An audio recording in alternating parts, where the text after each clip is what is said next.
This is the Marvel Legends series. Marvel celebrating 85 years. The Astonishing X-Men Wolverine. Here's a look at the packaging. Amazing, amazing box art.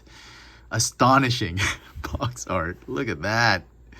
I picked up this figure from Hobby Corner. Let's get this guy out of packaging. And here is the 85th anniversary Marvel Legends Astonishing X-Men Wolverine out of the box. And holy heck, are you kidding me?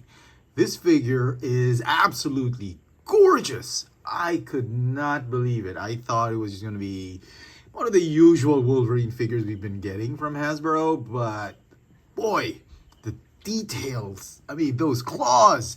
The head sculpt, everything about this figure, including articulation, paint apps, they really nailed it with this one. I am absolutely impressed and blown away. Ang nagdadala talaga ng figure na to, yung claws, saka yung head sculpt, saka yung articulation. This is going to be, or looking to be, one of the best figures for the year. I am so happy to have it. Let's take a closer look at the details of this new Marvel Legends 85th anniversary Astonishing X-Men Wolverine. Head to toe, the figure stands about 15.25 centimeters tall, or just under 6 inches tall. And for comparisons, here he is with my only other Marvel Legends figure in my collection. That's right, this is the Model 20 Iron Man, retro-carded Iron Man figure. And as you can see, based on his height, he is comic book accurate. The figure does come with several accessories. He's got 2 other pairs of interchangeable hands. He's got the Captain America hands, the pointy hand, the splayed out hands, and he's got the sheathed claws hand. Now, honestly, you know, I've been collecting Wolverine figures and Marvel Legends for a long time. I don't really have any use for these sheathed claws. Why do they even put that? And I guess that's really for maybe stop motion video creators, or if you're doing a stop motion, yeah, you definitely need that. Or if you want to pose him with his hands on his waist, sure. But I don't know, most collectors that I know of really display their figures with the claws out. Now, these two are an interesting add-on. Don't really see Wolverine as quite the pointy one. With the displayed out hands is fine. I think maybe like hands like this, like struggling hands, or you know, nagigigil talagang kamay. You know, the gripping hands, sort of like the claw hands. That could work in this one, but pointy hand, I think they were trying to give the same treatment to this figure as they would to a Captain America figure. Maybe, who knows? That's all well and good. I mean, additional accessories are fine, but you know, had they not done the extra hands, a sword maybe would have been nice. For this guy, although I don't think he used a sword during the Astonishing X-Men comic books. Anyway, he also comes with a fantastic unmasked head sculpt. If you look at that, the details on that head sculpt, absolutely gorgeous. Both head sculpts, actually. The teeth and the eyes on this one are just so menacing. And if you're looking through several on the pegs, you just have to look at how the teeth are painted. Make sure the eyes are fully painted. There are some that are just really too tiny of eyes, too tiny white paint on the eyes, but that's fine. You just have to make sure that the cowl, the teeth are painted okay. And for the unmasked head sculpt, just make sure that the lips are painted squarely on. The eyes are not cross-eyed. They're just squarely painted on. Very neat. No blemishes and all that. The eyebrows. Other than that, it looks gorgeous. Both head sculpts are just incredible. Some of the best works of the Marvel Legends team. I mean, this is definitely one of the best Wolverine figures out there. As far as paint apps go, well, there are still some imperfections. Most of the paint apps are perfect, like the yellow paint here, the blues. If you're sifting through several on the pegs, make sure that the yellow paint here on his collarbones, right there, this one's okay, but this was the best I could find. Most of the imperfections are here.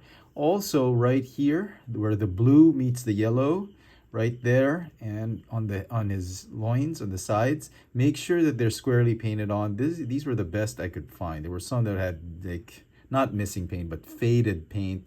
So yeah, and then the belt buckle, there are some blemishes of silver and red here and there. If you're looking through several on the pegs, just make sure you get a clean buckle.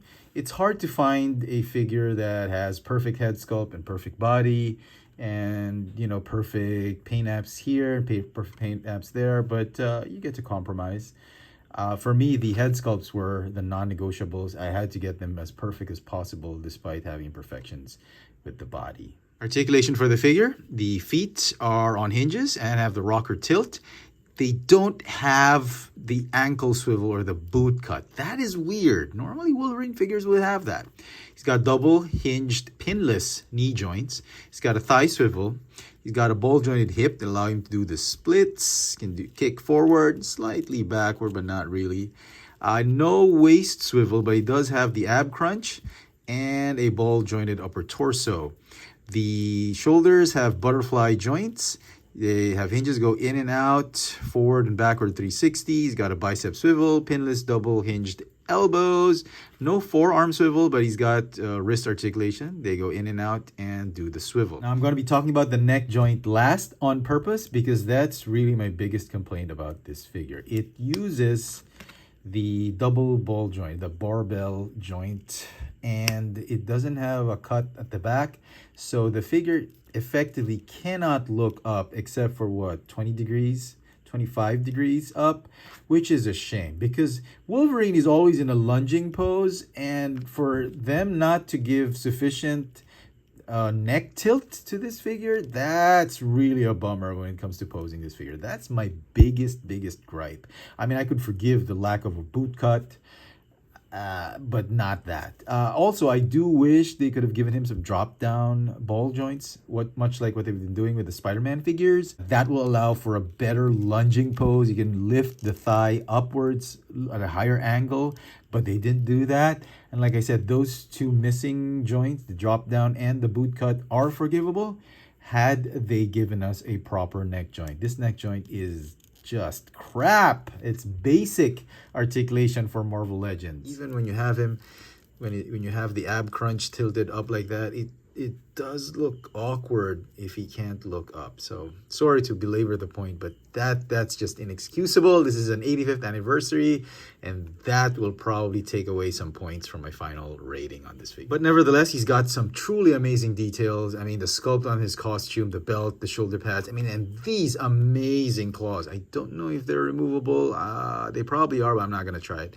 They look amazing. I think these are the claws that they've been using for the MCU Wolverine. They are pretty pointy. They have some give, but they are firm enough to hold their shape and form. They don't come bent inside the packaging, and I just love them.